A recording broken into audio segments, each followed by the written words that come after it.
The message came at 1:03 a.m.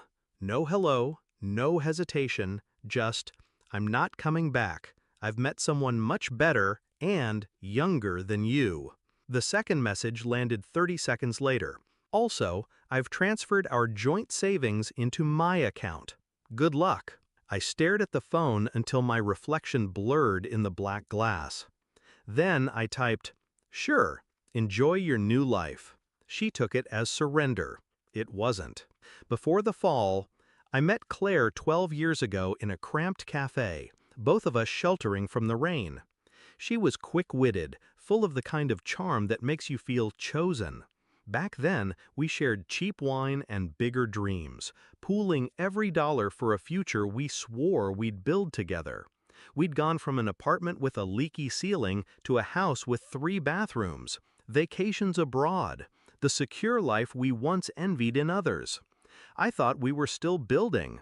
I didn't know she was already moving out, piece by piece, in her head. The first crack. The signs were small, too small for someone still in love to question. Her girls' nights stretched into overnight stays. Her phone, once left face up on the counter, began living face down in her purse. She laughed at texts she didn't show me. But the real warning? The sudden interest in our finances. She wanted to be more involved, to understand the numbers. I was happy to teach her, or so I thought. The night she left. She told me she was going on a week-long trip with friends. I helped carry her suitcase to the car. She kissed my cheek but didn't meet my eyes. 2 days later, the message came. The switch in my head. Shock didn't last long. Neither did anger. Claire believed she'd outplayed me. She'd moved our joint savings into her account thinking it was final. She didn't know that months earlier I'd restructured everything. Legally, that joint savings account was tied to our business, a business registered under my name alone. Every cent in it was listed as company capital. And company funds? They don't just belong to someone because they click transfer. They're recoverable, and in the meantime, frozen. Step 1. The quiet lockdown. At 7:45 a.m., I called the bank, reported an unauthorized withdrawal from business funds. The account she'd moved the money into was immediately locked pending investigation. Her balance was now as untouchable as the moon. Step 2. The legal net. Next, I called my lawyer. Divorce papers were drawn up that morning, citing asset misappropriation. In our state, that meant I could file for an emergency injunction, preventing her from selling, moving, or spending anything we owned together. By noon, the court had approved it. Her car? Frozen. Her half of the house? Frozen. The emergency fund she thought I didn't know about? Frozen. Step 3. The public curtain drop. Claire liked appearances. She'd built her social media presence like a stage set.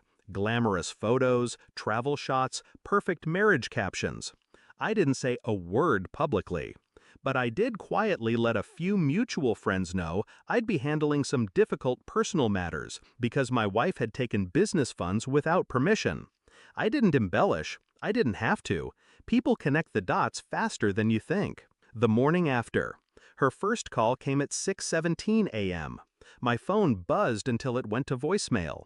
The second call came 2 minutes later, then 3, then 4. By 8, I'd counted 14 missed calls and 6 texts. "Why is my account locked? You can't do this. Call me now." I didn't. I went to the gym instead. The confrontation. That evening she showed up at the house, pounding on the door. I opened it just enough to see her. She was still in travel clothes, makeup smudged, hair wild.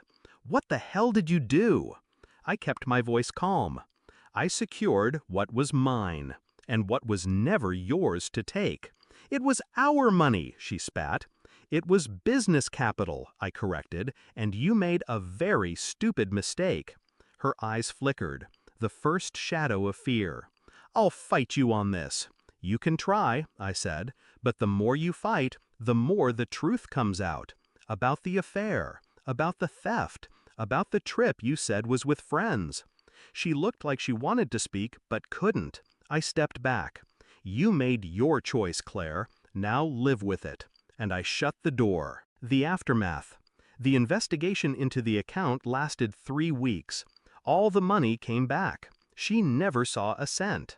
The divorce finalized faster than I expected, mostly because she stopped fighting when her lawyer explained just how badly she'd cornered herself.